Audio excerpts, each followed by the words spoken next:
الحمدللہ کفا وسلام علی عبادہ الذین اصطفیٰ اما بعد۔ حیا اور پاک دامنی کی اہمیت۔ حیا کی وجہ سے انسان کے قول و فعل میں حسن و جمال پیدا ہو جاتا ہے، یعنی بول اور چال میں حسن پیدا ہو جاتا ہے۔ لہٰذا با حیا انسان مخلوق کی نظر میں بھی پرکشش بن جاتا ہے اور پروردگار عالم کے یہاں بھی مقبولیت حاصل ہو جاتی ہے۔ قرآن مجید سے بھی اس کا ثبوت ملتا ہے۔ حضرت شعیب علیہ السلام کی دختر نیک اختر جب موسیٰ علیہ السلام کو بلانے کے لیے آئی تو اس کی چال ڈھال میں بڑی شائستگی اور میانہ روی تھی۔ اللہ رب العزت کو یہ شرمیلا پن اتنا اچھا لگا کہ قرآن مجید میں بھی اس کا تذکرہ فرمایا۔ اللہ پاک فرماتے ہیں وَجَاءَتْهُ إِحْدَاهُمَا تَمْشِي عَلَى اسْتِحْيَاءٍ، اور ان کے پاس آئی ان میں سے ایک لڑکی شرماتی ہوئی۔ سوچنے کی بات ہے، جب باحیا انسان کی رفتار و گفتار اللہ تعالیٰ کو اتنی پسند ہے تو اس کا کردار کتنا مقبول اور محبوب ہوگا۔ لہذا جو شخص حیا جیسی نعمت سے محروم ہو جاتا ہے وہ حقیقت میں محروم القسمت بن جاتا ہے۔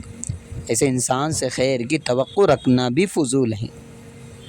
ایک حدیث مبارکہ میں نبی علیہ السلام نے بڑی عجیب بات ارشاد فرمائی، اذ لم تستحیی فاصنع ما شئت، رواہ البخاری۔ جب شرم نہ رہے تو پھر جو مرضی کر، یعنی اگر شرم حیا نہیں ہے آپ کے اندر تو جو چاہے وہ کرو۔ اس سے معلوم ہوتا ہے کہ بے حیا انسان کسی ضابطۂ اخلاق کا پابند نہیں، اس کی زندگی شتر بے مہارتی کی مانند ہوتی ہے۔ حیا ہی وہ صفت ہے جس کی وجہ سے انسان پاکیزگی اور پاک دامنی کی زندگی گزارتا ہے، بلکہ یوں کہنا چاہیے کہ حیا اور پاک دامنی لازم اور ملزوم ہے، چولی دامن کا ساتھ ہے۔ پاک دامنی قرآن مجید کی نظر میں ارشاد ربانی ہے والحافظین فروجہم والحافظات والذاکرین اللہ کثیرا والذاکرات اعد اللہ لہم مغفرۃ واجرا عظیما۔ اللہ پاک فرماتے ہیں اپنی شرمگاہوں کی حفاظت کرنے والے مرد عورتیں اور اللہ کو کثرت سے یاد کرنے والے مرد اور عورتیں، ان کے لیے اللہ پاک نے مغفرت اور بڑا ثواب تیار کر رکھا ہے۔ اس آیت میں کتنی وضاحت کے ساتھ بیان کیا گیا ہے کہ پاک دامنی کے ساتھ یاد الہی میں زندگی گزارنے والے لوگوں کے لیے اللہ نے مغفرت اور بڑا ثواب تیار کر رکھا ہے۔ ثواب سے مراد دنیا کی برکتیں اور آخرت کی نعمتیں ہیں، جبکہ مغفرت سے مراد یہ ہے کہ پاک دامن شخص سے ہونے والی غلطی، یعنی دوسری جو غلطی کوتاہیاں اس سے ہوتی ہیں، اللہ پاک جلدی معاف کر دیتے ہیں۔ یہ بات مشاہدے میں آئی ہے کہ جو طالب علم پڑھائی میں لائق اور محنتی ہوتا ہے، استاد اس کی دوسری کوتاہیوں کو نظر انداز کر دیتے ہیں۔ اجر کے ساتھ عظیم کا لفظ نشاندہی کر رہا ہے کہ پاک دامنی پر ملنے والا انعام عام معمولی سے زیادہ ہوتا ہے۔ ویسے بھی دستور یہی ہے کہ بڑے لوگ جس چیز کو بڑا کہہ رہے گے تو واقعی بہت بڑی ہوتی ہے۔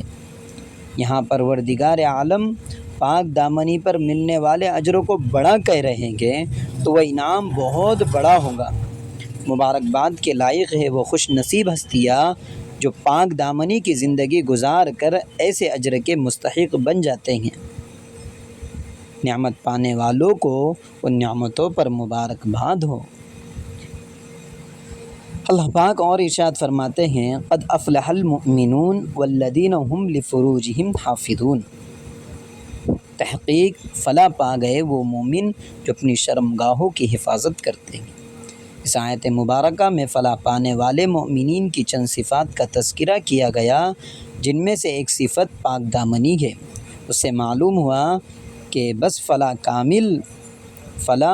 اور کامل پاک دامن لوگوں کو ہی حاصل ہوتی ہے۔ کامل فلاح پاک دامن لوگوں کو ہی حاصل ہوتی ہے۔ عربی زبان میں فلاح کہتے ہیں ایسی کامیابی کو جس کے بعد ناکامی نہ ہو، ایسی خوشی کو جس کے بعد غمی نہ ہو، اللہ تعالیٰ کے یہاں ایسی عزت ملنے کو جس کے بعد ذلت نہ ہو۔ اللہ پاک ہم سب کو پاک دامنی والی زندگی نصیب فرمائے اور ہم سب کو باحیا زندگی گزارنے کی توفیق نصیب فرمائے۔ اللہ تعالیٰ ہم سب کو ان باتوں پر عمل کرنے کی توفیق نصیب فرمائے۔ وآخر دعوانا ان الحمد للہ رب العالمین۔